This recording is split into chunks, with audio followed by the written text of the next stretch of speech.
Welcome back, knitters. Now we are on to pattern number 3, the Beth Coaster. And this says cast on 20 stitches using the cheaters method. Now, I'm not sure who calls it the cheaters method, but it's my favorite cast on for very long cast ons when the pattern says cast on 149 stitches because you're making a blanket or a very long shawl. No one wants to long tail cast on 149 stitches, but this is a great way to get a long cast on done quickly. And we start with a slip knot, but instead of putting it on a knitting needle, we're putting it on our crochet hook. And we're simply going to chain with a crochet hook 20 times. So there's 1, 2, 3. Now we're going to zoom in a little so you really get to see what I'm doing here.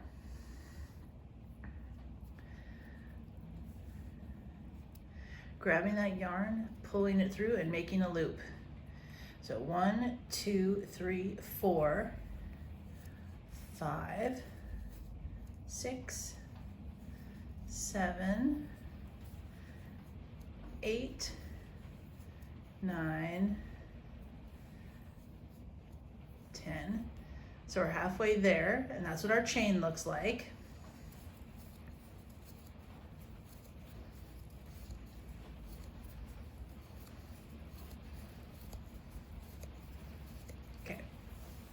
That's our 20.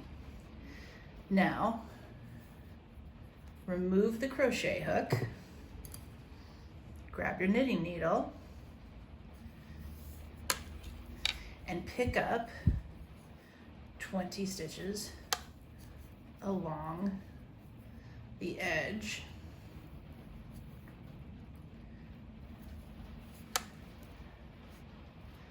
Just like that. See, I'm looking at the flat side of the chain. That's what the other side of the chain looks like. And it's a little harder to pick up those stitches. So I like to do the flat chain and pull up right there. It almost looks like a braid. So we're just pulling the yarn to that top of each stitch. And that is the cheaters cap. Okay, now the pattern says knit 1 stitch, purl next stitch, knit 1, purl 1 until the end of the row. So that's going to look like knitting with the yarn in the back. We go through the front. I'm gonna pick up a stitch, bring it forward. Okay, and now we're going to bring the yarn forward, come in from the back of the stitch on top of the needle, and that's a purl.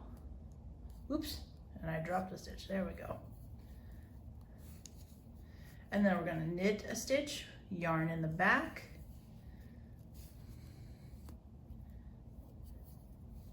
and then purl.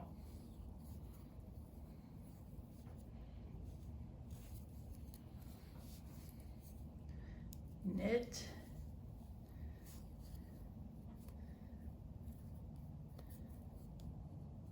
purl, knit, purl.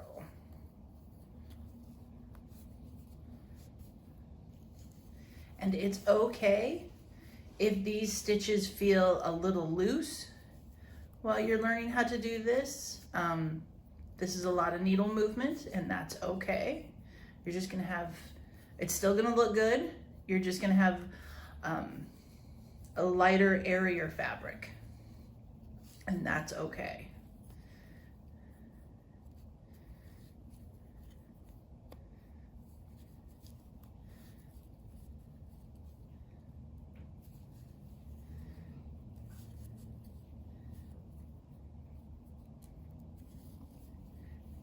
So you can see every other stitch. So knit, yarn in the back, purl, yarn in the front,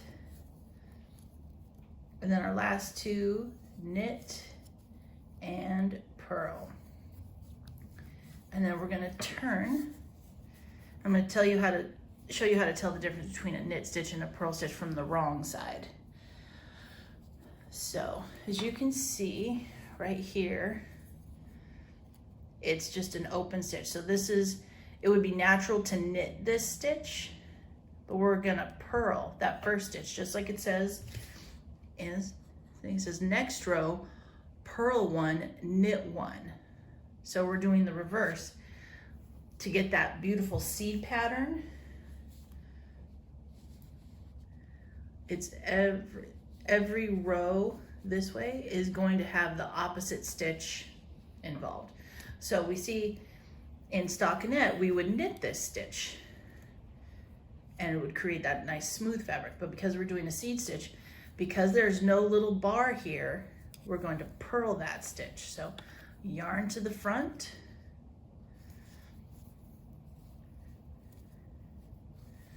okay, and now see we have that bar, that purl stitch bar right there. Like, okay, we're gonna knit this stitch just like the pattern says, and no bar, we're gonna purl it. And we got that bar right there, so we're gonna knit it. And if you can remember that, this entire pattern is, if you see that bar right there, you're gonna knit it. And if you don't see the bar, you're gonna purl it. And you're gonna start to see that seed stitch pattern come alive. Now you can see we have that beautiful seed stitch pattern. Let's check our length to see if we're ready to bind off. We're gonna put the 0 on the needle and say, okay, we're about 3.5. We've got a couple more rows to go and then we will bind off. We're ready to bind off. We're gonna go in and knit, stitch, hold it, knit again, then carry that back stitch, slip it over and slide it off. And that's just a simple bind off. And when that's done, we're going to go that final loop. Gonna cut the yarn, pull it through that final loop, and then weave in the ends, and our Beth Coaster will be done.